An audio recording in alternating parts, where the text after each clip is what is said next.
Huawei continue to use its 5G networks, but with restrictions. This is one of our top stories this morning on TalkRadio. This is despite pressure from the US to block the firm. That's a really, really key part of this story. This is a Chinese firm who are going to be banned from supplying kit to sensitive parts of the network, known as the core.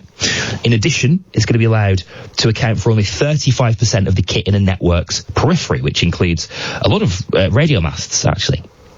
It's an interesting story, this, and a diplomatic headache for Boris Johnson over the last couple of days and weeks. It's going to be excluded from areas near military bases and nuclear sites. And Downing Street said that Boris Johnson had spoken to President Donald Trump to explain the move. We haven't heard from Donald Trump on that yet, and it's going to be interesting to see what kind of reaction it gets. Let's speak to David Horn on this now, Chief Technology Officer at Cyberwhite. David, hi.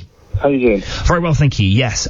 Just take us back to the beginning on this one, David, and the reason that the United States of America warned against this company and the decision, and the reason that it posed such a diplomatic headache for the government. Well, it's a very interesting point because the Americans have provided a lot of rhetoric, but actually that there was no real smoking gun of evidence.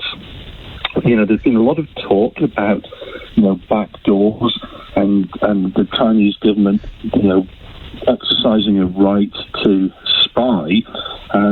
But of course, Huawei have been very fervent in their resolution and I guess everything they've said, saying that no, that's absolutely not going to happen. We should also remember, of course, that what we've seen at NCSC, the National Cyber Security Centre, have said about Huawei isn't just for them. It's for all what they concern to be people who could pose a significant risk.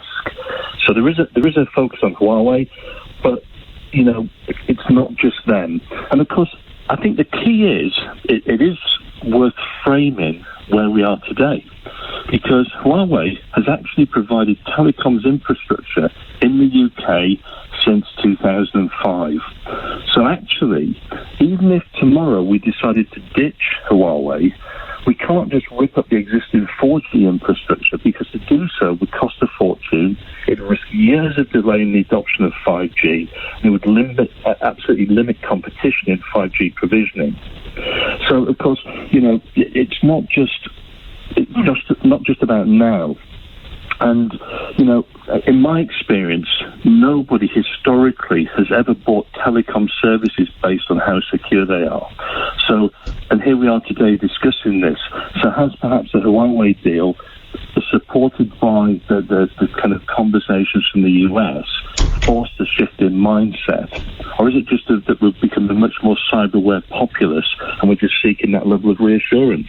Right, I see. And that's not a bad thing, though, is it, really, that we should exercise caution when it comes to who we are and aren't letting have a piece of our security, have a piece of our network, which, let's face it, David, is becoming more and more a target of cyber attack. It's becoming a very, very effective tool in attacking people, governments, institutions, companies, and we need to be protecting ourselves. It's a very legitimate conversation, isn't it?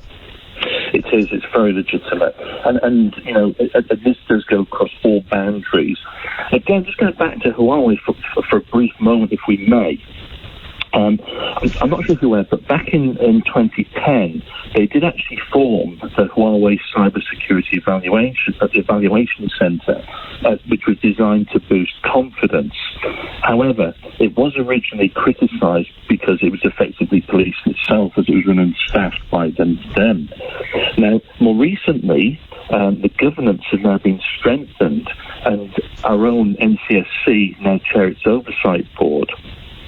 Now, what's really interesting about that is that despite that oversight from our own board, that there was a report in 2018 by the board on Huawei that actually criticised them for not addressing code issues.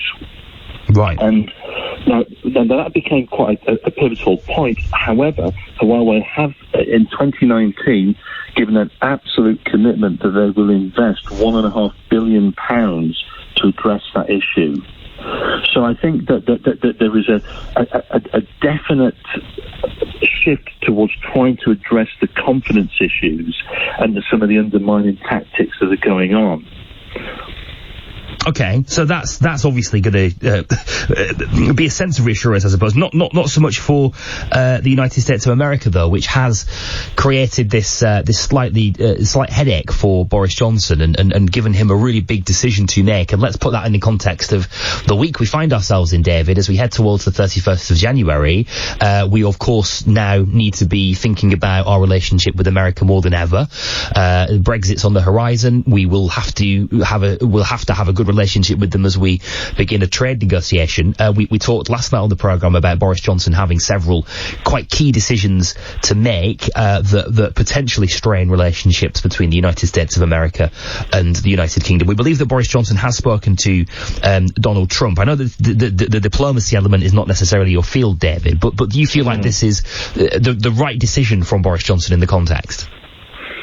Yeah, I believe so. You know, as I said earlier on there, you know, the security services from both from both countries have had very detailed discussions about it, and people far more qualified and technical than I am.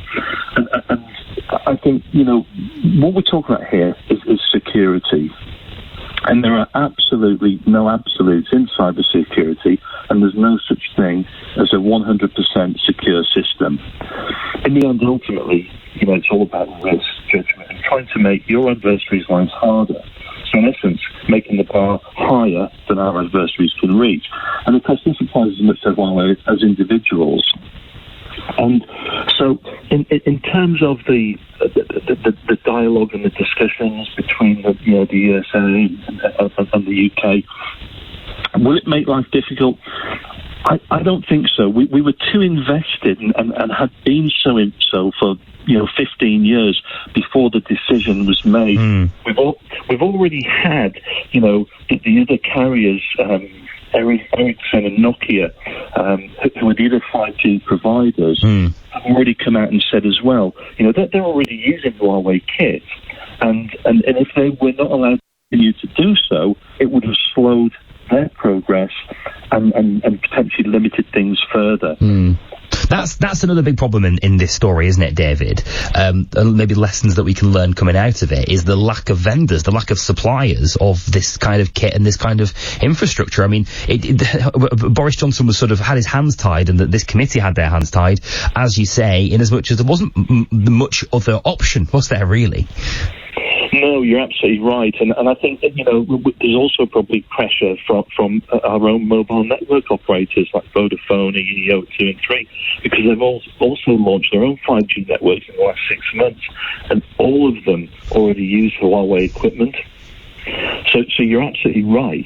There is a very small pool from which to source the equipment, and that's why I feel firmly that the due diligence that has been undertaken by NCSC and the metrics and measurements that they will put in place as this happens and the rollout takes place, I think it will be monitored very, very carefully. That also means that regardless of sort of how... Look, these things are international networks, aren't they? Again, let's put this into context, right? These are international networks.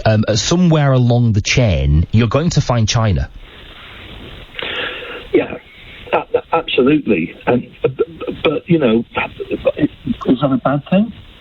Well, it's for those people who perhaps are concerned about the security aspects of having a Chinese firm, Donald Trump, the United States of America, I don't see how you fix that problem.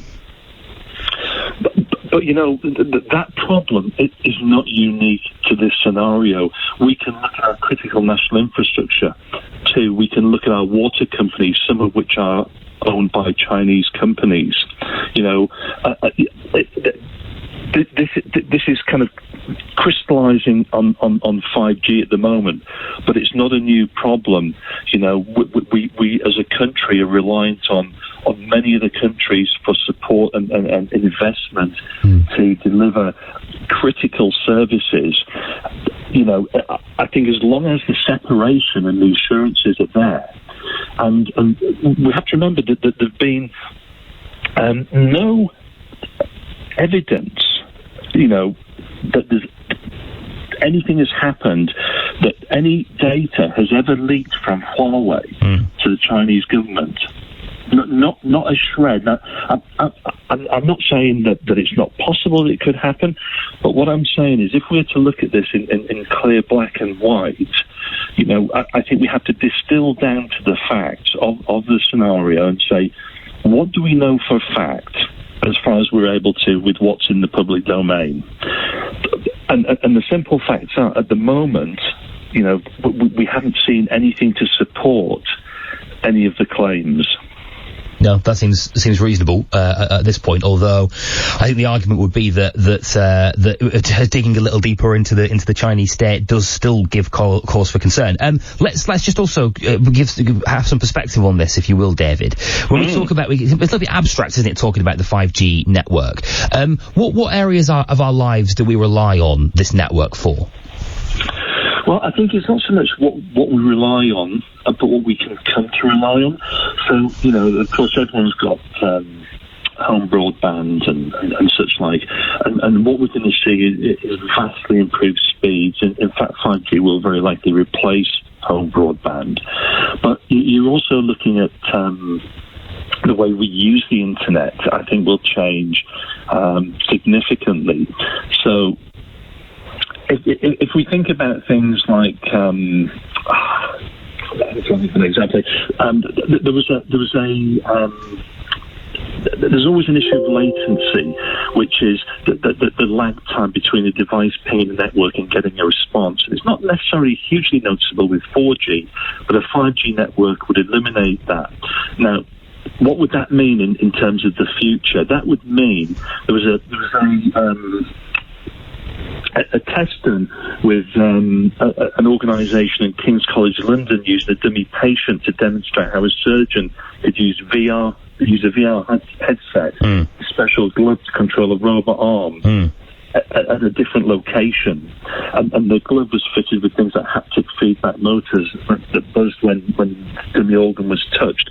Now, that wouldn't be possible to carry out a remote operation using 4G. It is with 5G.